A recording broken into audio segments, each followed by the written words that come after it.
Welcome dear students to NDA maths classes by DB sir. तो बच्चों, आज की इस क्लास में हम डिस्कस करेंगे rest of the questions of exercise 3.7 optional exercise linear equations class 10। Okay, तो इससे पहले हमने क्वेश्चन नंबर 3 तक ऑलरेडी डिस्कस कर ली ये चीज़ें। Hope everything is clear.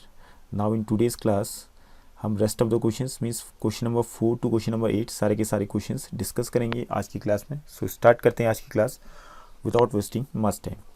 देखिए question number 4, as you can see here, the students of a class are made to stand in rows. इफ 3 students are extra in a row, there would be 1 row less. If 3 students are extra in a row, there would be 1 row less. If 3 students are less in a row, there would be 2 rows more. Okay, तो यहाँ पे find the number of students in the class. तो number of students in the class हमने find करने हैं। तो देखिए ये डिपेंड करता है number of students in the class. पहले आप रफ समझ लीजिए। सपोज़ कीजिए ये आपका पहला रो है, ठीक है। चलो इसको हम लाइन से डिनोट कर लेता हूँ। एक रो ये हो गई, 2 रो ये हो गई, 3 रो ये हो गई, ऐसे ही रोज़ बने, ठीक है। यहाँ पे नंबर ऑफ स्टूडेंट्स मान लेते हैं 4 हैं फर्स्ट रो में, मान लेते हैं फ़िलहाल के लिए, ठीक है। और नंबर ऑफ स्टूडेंट्स आपके कितने हैं? 4 हैं। और हर किसी में 4 स्टूडेंट्स बैठ गए, हर किसी रो में 4 4 4 सब में 4 बैठ गए। और जैसे कि आप देख पा रहे हैं यहाँ पे टोटल नंबर ऑफ रोज़ हैं, ये हो गया रो 1, रो 2, रो 3, रो 4। तो टोटल नंबर ऑफ रोज़ हैं 4 और number of students in each row, हर रो में कितने स्टूडेंट्स हैं? 1 2 3 4, तो 4 स्टूडेंट्स हैं। तो अब यहाँ पर अगर हम कैलकुलेट करें तो टोटल स्टूडेंट्स कितने होंगे? यहाँ पे टोटल स्टूडेंट्स होंगे कितने? अगर मैं इनको मल्टीप्लाई कर दूँ, नंबर ऑफ़ रोज़ को number of students in each row से मल्टीप्लाई करूँगा तो total number of students in the class हमें पता चल जाएगा, ठीक है। कि जितने भी रोज़ हैं और जितने स्टूडेंट्स एक रो में बैठे हुए हैं उन दोनों को मल्टीप्लाई करूँगा तो आ गया आपका 16। That means total number of students in the class is 16 year. Okay, तो ऐसे हम कैलकुलेट कर रहे हैं टोटल नंबर ऑफ़ स्टूडेंट्स का किस किस को मल्टीप्लाई करते हुए। नंबर ऑफ़ रोज से हमने किसको मल्टीप्लाई किया? Number of students sitting in 1 row. Okay, तो यहाँ पे क्वेश्चन कुछ इसी तरीके से रिलेटेड है आपका। क्वेश्चन नंबर 4 को अगर आप ध्यान से स्टडी करें तो हमसे पूछा गया है लास्ट में, find the number of students in the class, ठीक है। तो नंबर ऑफ़ स्टूडेंट्स निकालने के लिए मान लेते हैं फिर हम पहले सॉल्यूशन इसका, लेट द नंबर ऑफ रोज़ जो बने हैं ओरिजिनली जो बने हैं बी एक्स मान लेते हैं, एंड नंबर ऑफ स्टूडेंट्स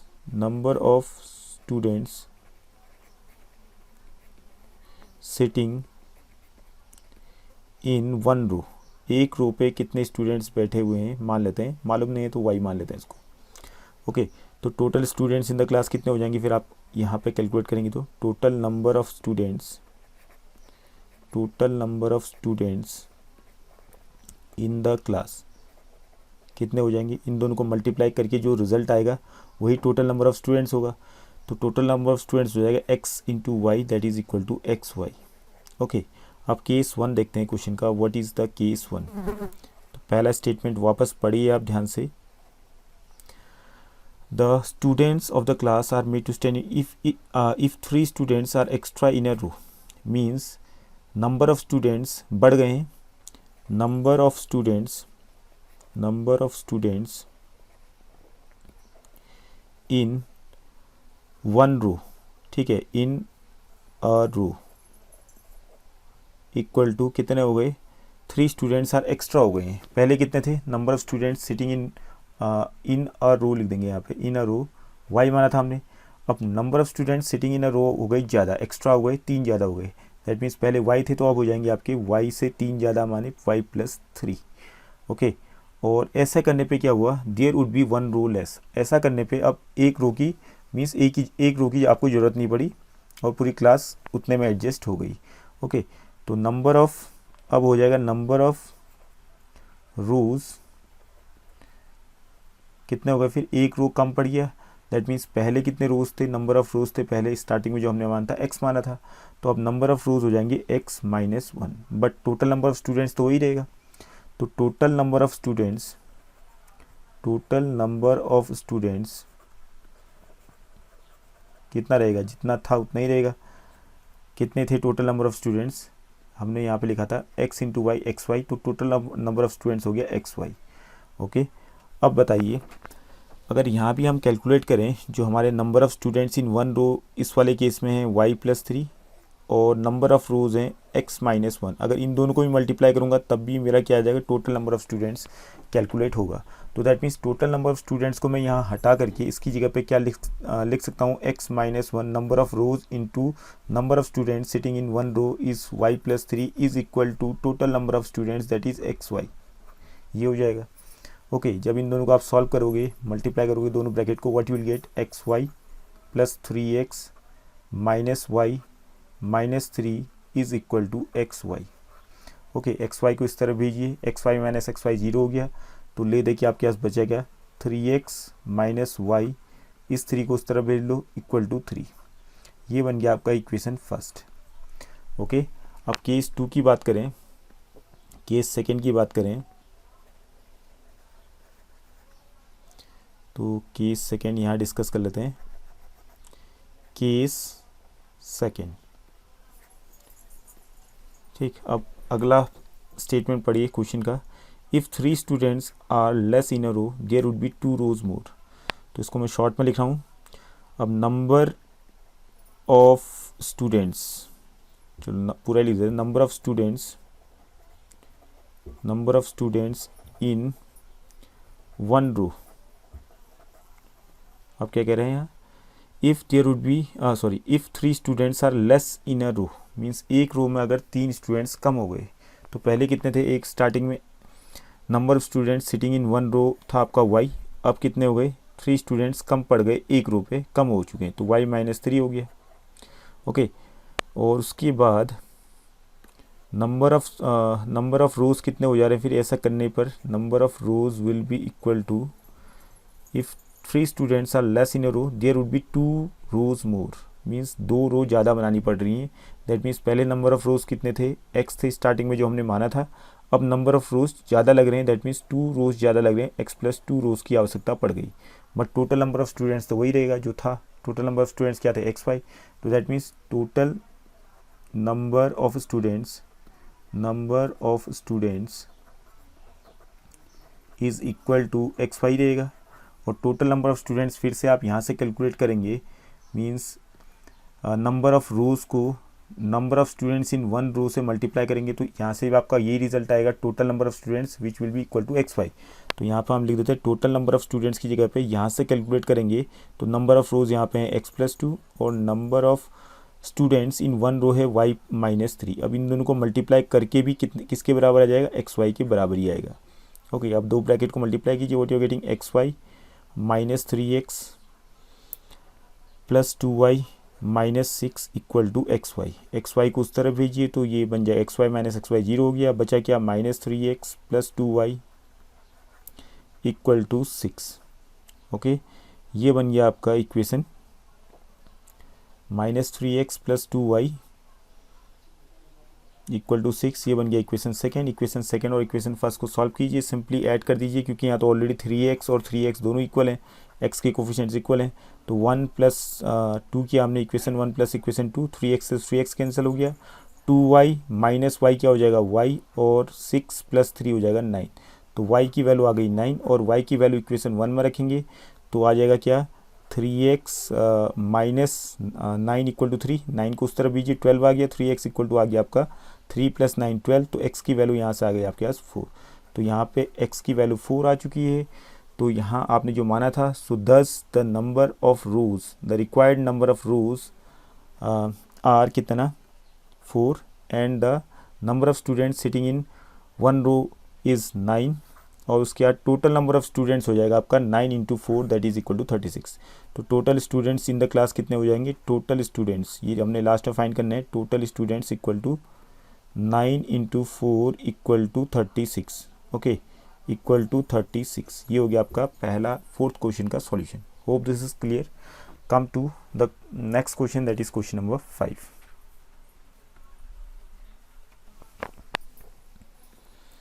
अब क्वेश्चन 5 देखिए आप, in triangle A B C angle C is 3 times angle B equal to 2 times angle A plus angle B, find the 3 angles. तो एंगल सम प्रॉपर्टी का use करना है आपने, simple सा question है। एंगल क्वेश्चन नंबर 5 तो बहुत simple है। एंगल सी इक्वल टू हो रखा है 3 angle B is equal to 2 times angle A plus angle B. Okay, तो इन सब को मैं मान लेता हूँ इक्वल टू, लेट करके लेट इन सब को इक्वल मान लेते हैं एक्स के। ओके, तो यहाँ से आपके सामने में 3 चीज़ें आ रही हैं। पहला इक्वेशन तो बनेगा यहाँ से एंगल, इसको इक्वेशन 1 मान लेते हैं, यहाँ लिख देते हैं from equation 1, from equation 1। Okay, अब यहाँ से आएगा angle C equal to x आ जाएगा फ्रॉम इक्वेशन 1, तो हमने लिख दिया angle C is equal to x. और एंगल बी क्या बनेगा बताओ, angle B will be equal to 3 angle B, और एक्स को इक्वल करूँगा तो एंगल बी इक्वल टू क्या हो जाएगा, इसको मीन्स ये 3 एंगल बी और एक्स को जब इक्वेट करूँगा, इक्वल करूँगा तो 3 अपॉन में जाएगा, तो एंगल बी इक्वल टू कितना आ जाएगा, एंगल बी आ जाएगा आपका एक्स अपॉन 3। और वैसे ही आपका तीसरा जो है आपका यहाँ बचा हुआ है 2 times angle A plus angle B will be equal to x करूँगा, तो यहाँ से क्या आ जाएगा angle A plus angle B, 2 को अपॉन में भेजिए एक्स अपॉन 2 आ गया। ठीक है, यहाँ 3 और इक्वेशन बन गए, second, third and fourth. Okay, और angle A plus angle B plus angle C is equal to कितना होता है 180 डिग्री। तो लिख दो फिर यहाँ पे, as we know that angle sum of the angles of a triangle by angle sum property लिख देते, ज़्यादा बेटर रहेगा। By angle sum property, by angle sum property in triangle ABC we get क्या आ जाएगा, angle A plus angle B plus angle C is equal to 180 degree. अब angle A की जगह पे आप लिख देंगे, sorry angle A plus angle B की जगह पे लिख दीजिए, इक्वेशन 4 का यूज़ कर लीजिए।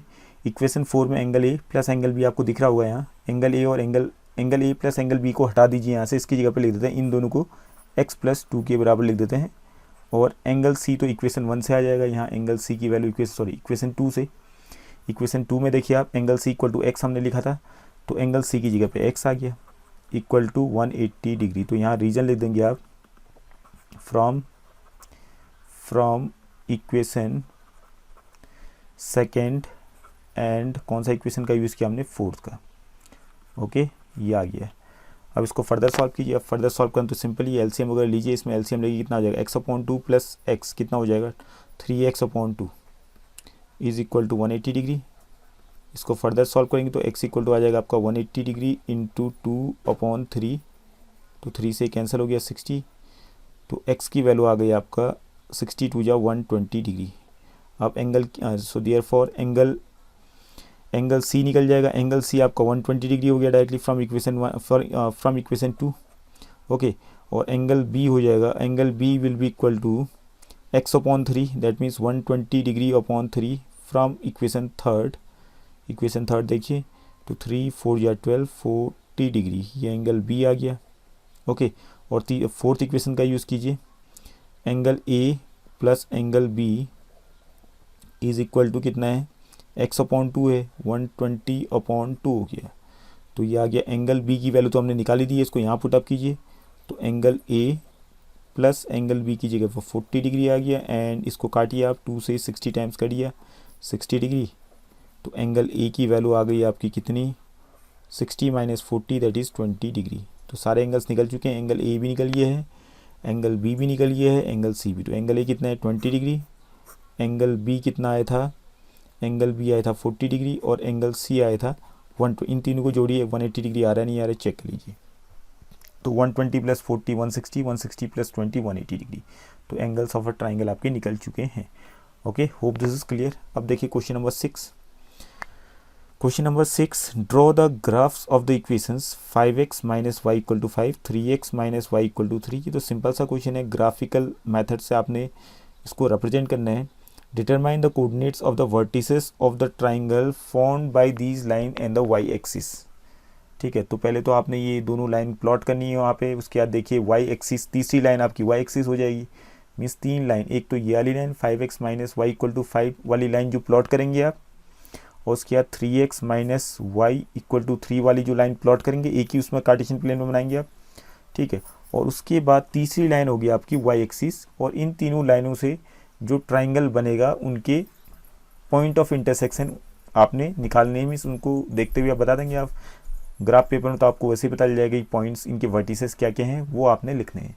तो इसको खुद ट्राई कीजिएगा, प्रैक्टिकल क्वेश्चन है, ठीक है। इससे पहले हमने ग्राफिकल मेथड्स वगैरह काफ़ी क्वेश्चंस किए हैं और आपने शायद प्रैक्टिस भी की होंगी, तो ग्राफ में कीजिएगा इनको प्रॉपर तरीके से। और देखिए आपका आंसर की तो आपके सामने है ही, ये आंसर सीट तो ही है, वहाँ पर आप मैच कर सकते हैं, are you getting the correct result और नॉट। इसके बाद काफ़ी सारे क्वेश्चंस आगे को भी हैं आपके, उनको सॉल्व करते हैं। अब चलते हैं क्वेश्चन नंबर 7 की ओर।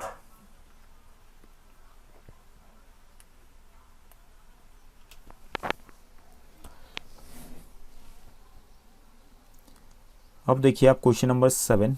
अब इन सारे क्वेश्चंस को, मोस्ट ऑफ द क्वेश्चंस को मैं सबसे बेस्ट मानूंगा, तो यहाँ पे इन सबको सॉल्व करने के लिए क्रॉस मल्टीप्लिकेशन मेथड का मैं यूज़ करूँगा। सो सबसे बेस्ट है, लेकिन कैलकुलेशन थोड़ी सी आपकी यहाँ पे स्ट्रांग होनी चाहिए और इजी तरीके से आपका सॉल्यूशन आ जाएगा। अदरवाइज़ आप किसी भी मेथड से सॉल्व कर सकते हैं, सब्सटीट्यूशन से करें आप या एलिमिनेशन से करें, तो सबसे बेस्ट रहेगा यहाँ पे क्रॉस मल्टीप्लिकेशन मेथड। तो पहला इक्वेशन क्या आपका px प्लस qy, ये आपका first part is equal to p minus q, equation 1 है। और दूसरा इक्वेशन है qx minus p y equal to p plus q है, ये हो गया आपका इक्वेशन 2। ठीक है। तो क्रॉस मल्टीप्लिकेशन मेथड का फॉर्मूला आपको याद ही हो जाएगा, x अपॉन क्या लिखते हैं हम, b1 b2, तो b1 b2 क्या है q माइनस p, और b1 b2। अब एक काम कीजिए, इनको p और q को इस तरफ भेज दीजिए, तो ये आपका प्लस p को इस तरफ लाएंगे तो माइनस p हो जाएगा, और माइनस q को इस तरफ लाएंगे तो प्लस q हो जाएगा, इक्वल टू 0 यहाँ आ जाएगा, और ये आपका माइनस p हो जाएगा, और दिस माइनस, ये जो आपका प्लस है ये माइनस बन जाएगा। ठीक है, पहले इसका ध्यान रखेंगे आप क्रॉस मल्टीप्लिकेशन मेथड में। तो प्लस p का माइनस p हो गया, प्लस q का माइनस q हो गया, इक्वल टू 0।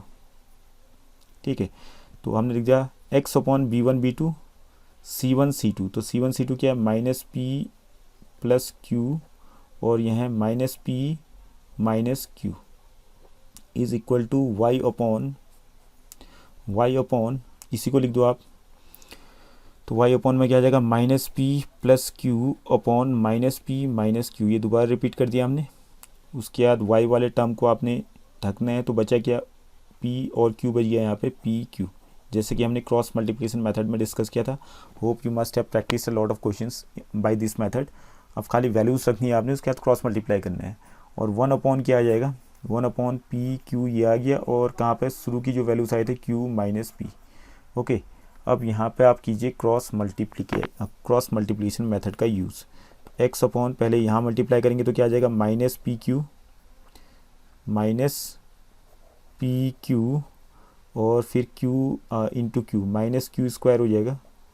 फिर यहाँ इनको मल्टीप्लाई करने हैं क्रॉस में, बट साथ में घटाना भी है, तो minus p into minus P plus P square हो जाएगा, घटाने पे माइनस पी स्क्वायर हो गया। और minus p into plus Q करेंगे तो कितना आ जाएगा माइनस पी क्यू, घटाने पे प्लस पी क्यू हो गया। तो इसका ध्यान रखेंगे आप घटाने का। और यहाँ पहले इनको मल्टीप्लाई करेंगे तो कितना आ जाएगा माइनस पी क्यू, और उसके बाद minus p q plus q square आ गया।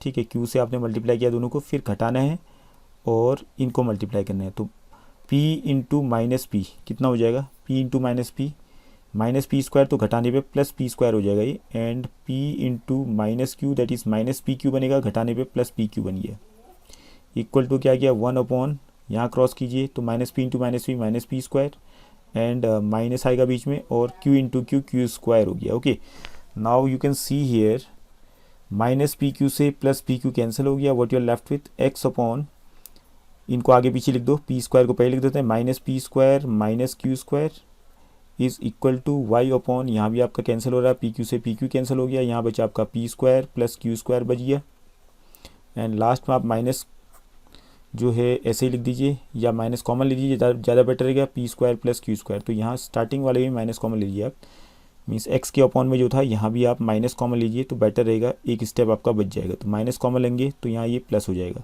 अब एक्स की वैल्यू निकालनी तो सीधे इक्वेट कीजिए इन दोनों को, तो एक्स की वैल्यू आ चुकी है आपके पास। तो एक्स कितना आ जाएगा, x will be equal to minus p square plus q square upon p square plus q square. ये दोनों कैंसिल हो गए, तो दैट मीन्स -1 के बराबर आ गया एक्स की वैल्यू। और वैसे ही वाई की वैल्यू निकालनी है, and y will be equal to what, तो वाई की वैल्यू आ जाएगी आपकी p square plus q square, इन दोनों को इक्वेट करेंगे तो p square plus q square upon minus p square plus q square.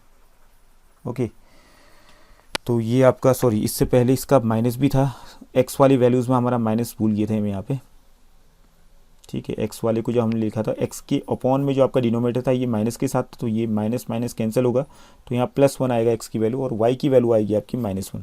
P square plus q square cancel दोनों जगह, तो अब what you are left with, minus ऊपर आ जाएगा तो -1 आपका रिजल्ट होगी। Okay, hope this is clear. तो एक्स की वैल्यू +1 और वाई की वैल्यू -1। तो इस तरीके से आपका सॉल्व हो गया। समझाने में टाइम लग रहा है, अदरवाइज आपको कंसंट्रेट होकर के इसको सॉल्व करेंगे जल्दी से, और क्या बोलते हैं साइन का ध्यान रखते हुए घटाने टाइम, तो बाकी आपका सिंपली सॉल्व हो जाएगा। क्रॉस मल्टीप्लिकेशन मेथड सबसे ईजी रहेगा यहाँ इनको सॉल्व करने के लिए। क्वेश्चन नंबर इसका सेकेंड पार्ट देखिए, ax प्लस बी वाई, सी को इस तरफ लाइए तो -c हो जाएगा इक्वल टू 0, इक्वेशन फर्स्ट।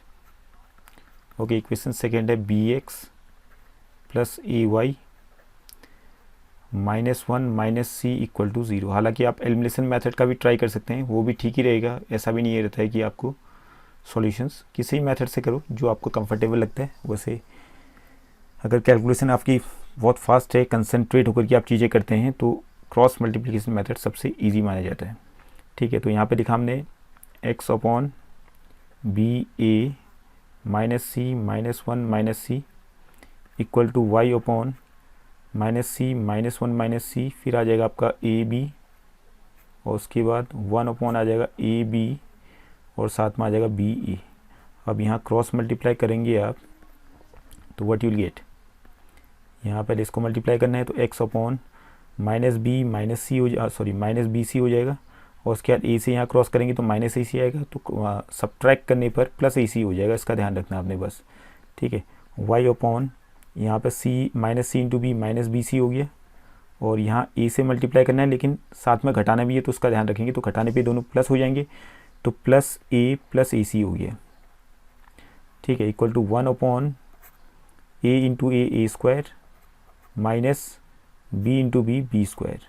तो ये बाकी रेस्ट ऑफ द चीज़ें आपकी सॉल्व हो चुकी हैं। From this equation, from equation third हम लिख सकते हैं, फ्रॉम इक्वेशन थर्ड, यहाँ से आपके रिजल्ट्स आ चुके हैं।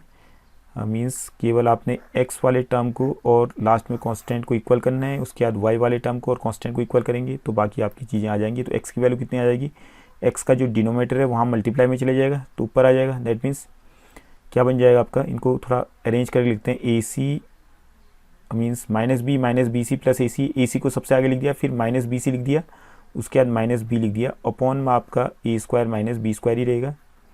और y की वैल्यू क्या आ जाएगी, y की वैल्यू आ जाएगी यहाँ से, इन दोनों को जब इक्वल करेंगे y वाला टर्म और कांस्टेंट वाले को, तो y इक्वल टू आ जाएगा, इसको भी अरेंज करके लिख दीजिए आप। तो इसको अरेंज करके हम लिख सकते हैं AC -BC प्लस a को सबसे लास्ट में लिख दिया upon a square -b square. Okay, तो इसको अब आगे हम प्रॉपर तरीके से सॉल्व कर सकते हैं। हालांकि इतना भी छोड़ोगे तब भी सही है, ऐसा कोई कंपल्सन नहीं कि आगे आप सॉल्व करो, इतना रिजल्ट भी सही है, इट्स ओके। बट यहाँ पे थोड़ा सा c अगर कॉमन लेंगे तो बेटर लगेगा, तो c हमने कॉमन ले लिया, a -b बचा, और -b आपका बचा यहाँ पे अलग से upon a square -b square. ये आपका x की वैल्यू हो गई। In the same manner y की वैल्यू जाएगी, यहाँ से c कॉमन लूँगा तो क्या बचेगा, c कॉमन लेने पर a -b और प्लस a आपका अलग से है upon a square -b square. तो ये आपका x और y की वैल्यूज़ आ चुकी हैं। Okay, hope this is clear. अब चलते हैं हम थर्ड पार्ट में। थर्ड पार्ट देखिए, x अपॉन a, तो इसमें एलसीएम वगैरह ले लीजिए, x upon a minus y upon b equal to 0 है। तो इस इक्वेशन को थोड़ा सा पहले शॉर्ट बनाइए, क्रॉस मल्टीप्लाई की मीन्स एलसीएम लीजिए, तो भी आ जाएगा bx minus ay upon a b equal to 0। Upon a b को उस तरफ भेजिए राइट हैंड साइड में, तो ए बी इंटू 0 0 हो गया। ओके, ये बन गया आपका इक्वेशन फर्स्ट। और इक्वेशन सेकेंड क्या है, a x plus b y equal to a square plus b square. ये हो गया आपका इक्वेशन सेकेंड।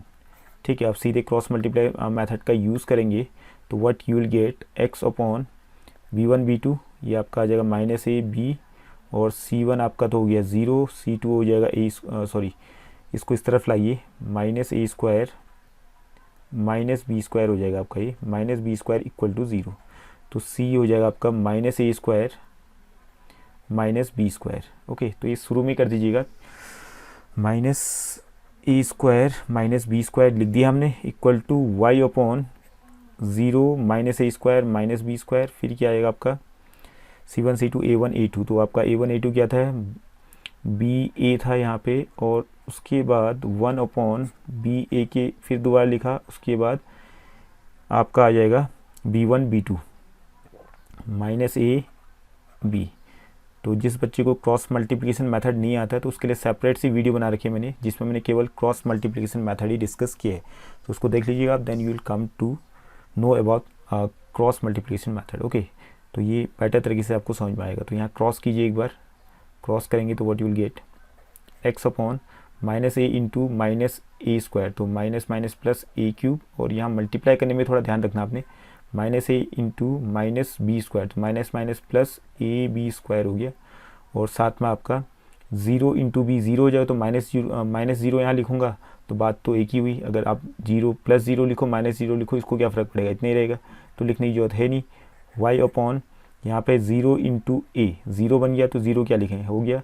फिर अब इनको मल्टीप्लाई करना है लेकिन घटाना है पहले, तो घटाने पे दोनों प्लस हो जाएंगी, तो दैट मीन्स ये आ जाएगा आपका a square b plus b cube, इस तरीके से आ जाएगा।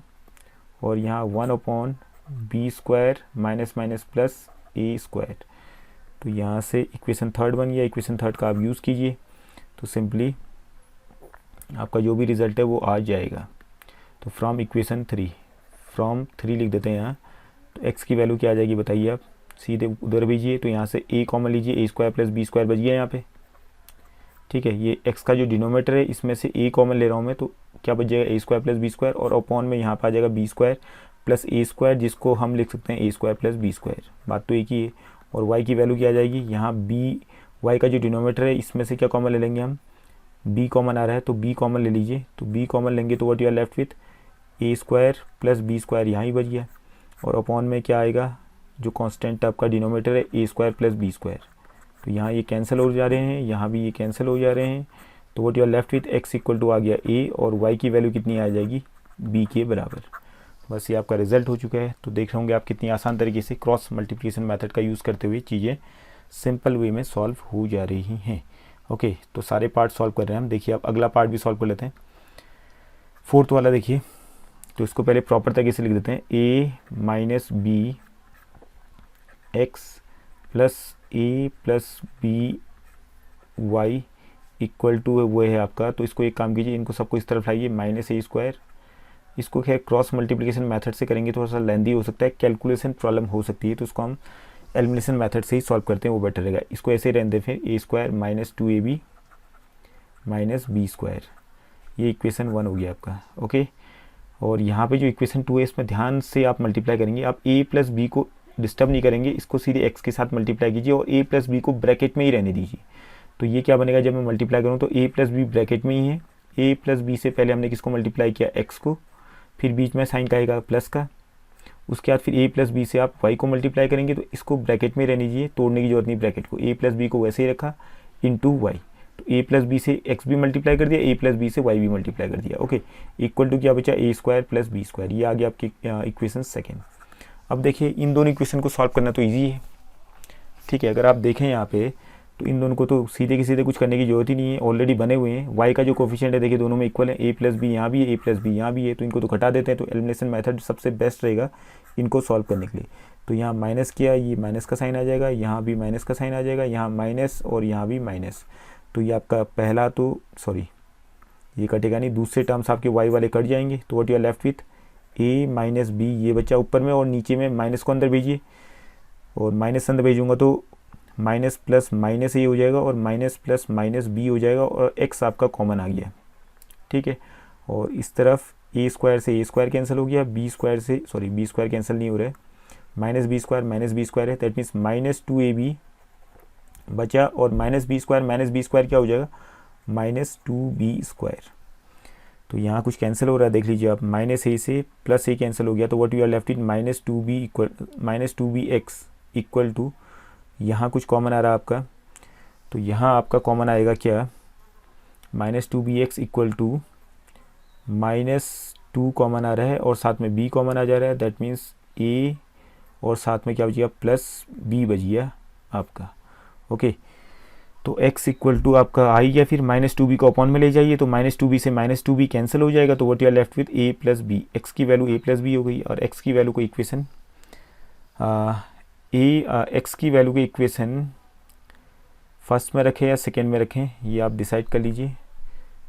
चलो किसी में रखो, आंसर तो आना वही है, बट इजी किस में रहेगा, x की वैल्यू को a + b रखिए।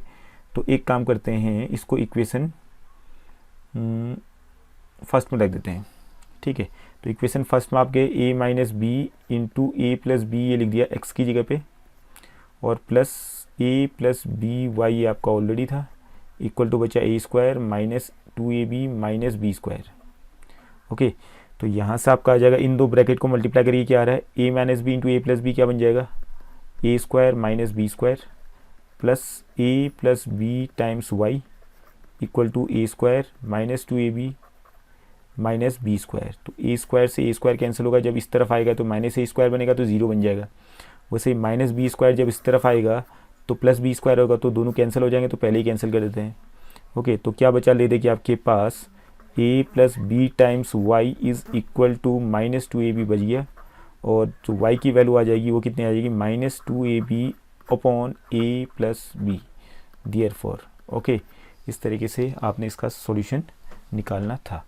ओके, वैसे आप अदर मेथड से भी ट्राई कर सकते हैं, तो जितना प्रैक्टिस करेंगे उतना सीखेंगे। अब चलते हैं इसका फिफ्थ पार्ट में। फिफ्थ पार्ट वाला ध्यान रखिए, वेरी इंपॉर्टेंट क्वेश्चन। अब इसको सॉल्व कैसे करेंगे, सबसे ईजी तरीका क्या रहेगा इसको सॉल्व करने का, तो सबसे ईजीएस्ट वे में इसको सॉल्व करेंगे हम। देखिए आप, 152x - 378y equal to -74। Okay, और यहाँ -378 प्लस 152y, सॉरी एक्स भी है यहाँ, इज़ इक्वल टू -604। जब कभी भी ऐसा आपके सामने में आए, देखिए यहाँ पे 152x का कोफिशिएंट है और नीचे में 152y का कोफिशिएंट है, और साइन भी सेम है ++, और y का कोफिशिएंट ऊपर वाले इक्वेशन में क्या है, -378, और नीचे वाले इक्वेशन में x का कोफिशिएंट -378 हो गया। मीन्स आपस में इंटरचेंज हो गए इनके कोफिशिएंट्स। तो जब कभी ऐसा होता है तो आप इसको एक काम कीजिएगा, पहला इक्वेशन 1 था, ठीक है, तो ऐसा होने पर आप सीधे के सीधे इनको, इक्वेशन 1 हो गया, दूसरा इक्वेशन सेकेंड हो गया, 1 और 2 को एक बार ऐड कीजिए, एक बार सब्ट्रैक्ट कीजिए, तो इजी तरीके से आप इसको सॉल्व कर पाएंगे, बहुत सिंपल बन जाएंगे, ठीक है। जब कभी आपके सामने में ऐसा है कि x का कोफिशिएंट दोनों मीन्स पहले इक्वेशन का x का कोफिशिएंट और दूसरे इक्वेशन का y का कोफिशिएंट अगर इक्वल है, और पहले इक्वेशन का y का कोफिशिएंट और दूसरे इक्वेशन का x का कोफिशिएंट अगर सेम है, मीन्स इक्वल है, तो आप एक बार दोनों को ऐड करेंगे, एक बार सब्ट्रैक्ट करेंगे, तो बहुत ईजी तरीके से आपका सॉल्व हो जाएगा। देखते हैं कैसे सॉल्व होता है। तो इन दोनों को जब मैं ऐड करूँगा तो क्या आ जाएगा बताइए, 152 प्लस -378, तो कितना आ जाएगा, -2 + 6 8, और यहाँ आ जाएगा 5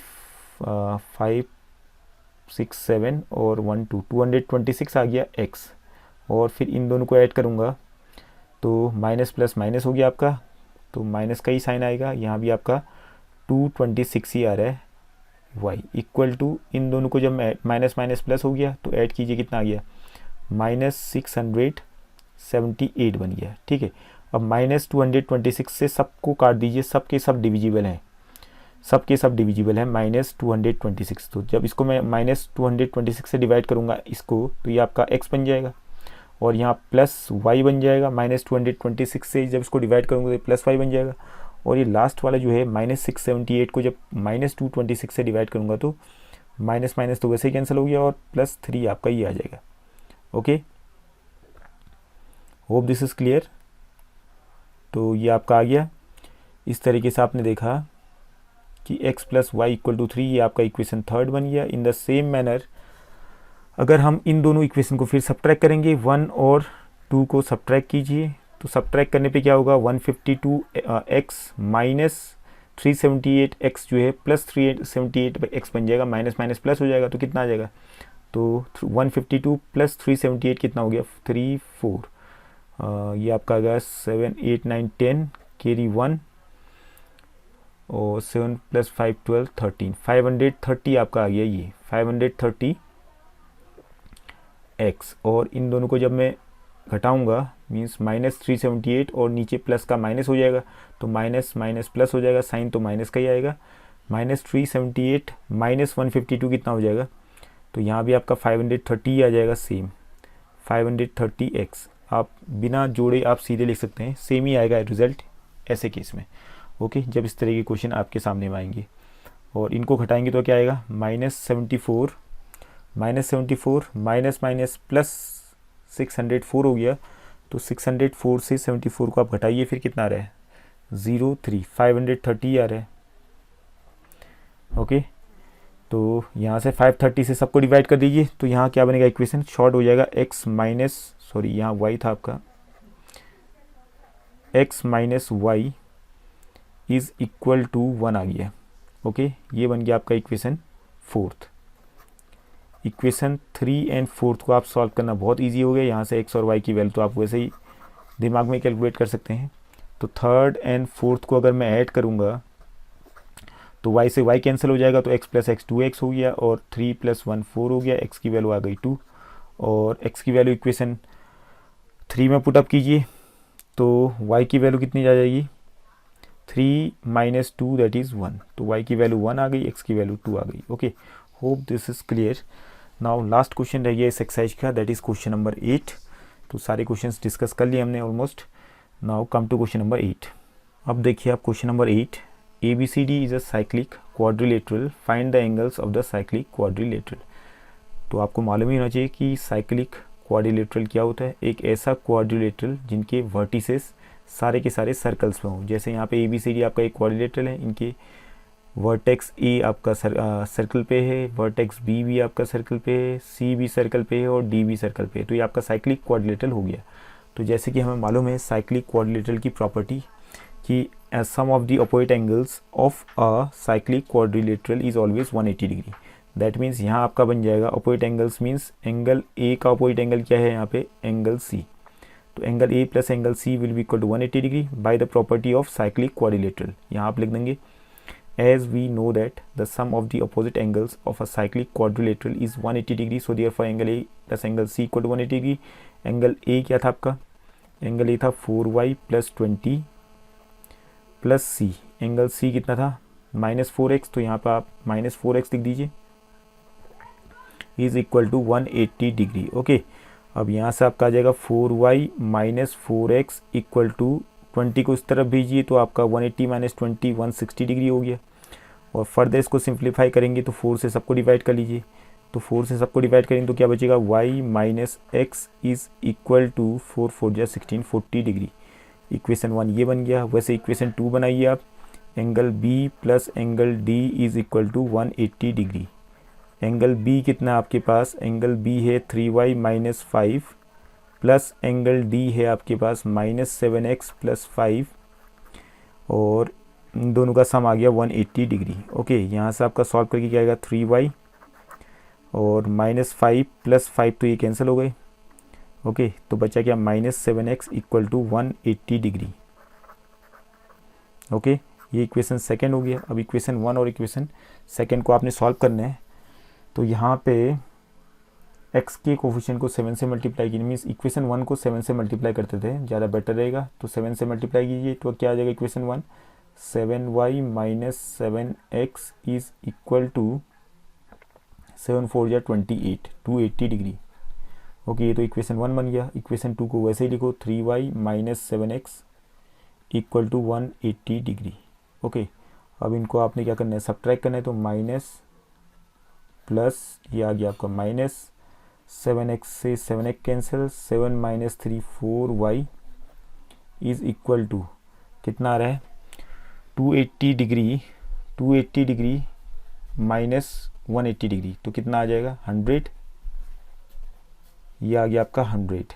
ठीक है, y की वैल्यू कितनी हो जाएगी, फिर y की वैल्यू आ जाएगी 100/4 that is 25। Okay, 100/4 that is 25। Now y की वैल्यू को आप इक्वेशन 1 में रखिए। तो y की वैल्यू को इक्वेशन 1 में रखा, 25 माइनस एक्स इक्वल टू 40 आ गया, और 25 को उस तरफ भेजेंगे तो माइनस एक्स इक्वल टू कितना आ जाएगा, 40 माइनस 25 दैट इज़ 15 डिग्री। 15 आ गया यहाँ पे माइनस एक्स, और x की वैल्यू कितनी आ जाएगी, फिर x की वैल्यू आ जाएगी -15। ओके, अब इन सारे वैल्यूज़ को आप रखिए, सिंपली आपका रिजल्ट आ ही जाएगा। एंगल ए क्या था, एंगल ए था आपका 4y plus 20 degree, that means y की वैल्यू कितनी आती है हमारी 25। 25 इंटू 4 100, 100 इंटू 100 प्लस 2 20, 120 डिग्री आपका ए हो गया। ओके, एंगल बी क्या है, angle B is 3y minus 5 था, तो y की वैल्यू यहाँ रखिए, y 25 था, 25 3 जा 75, 75 माइनस 5 दैट इज़ 70 डिग्री, ये आपका बी आ गया। एंगल सी कितना था, एंगल सी था -4x that is equal to -4 into -15 that is 60 degree आ गया, माइनस माइनस प्लस हो जाएगा।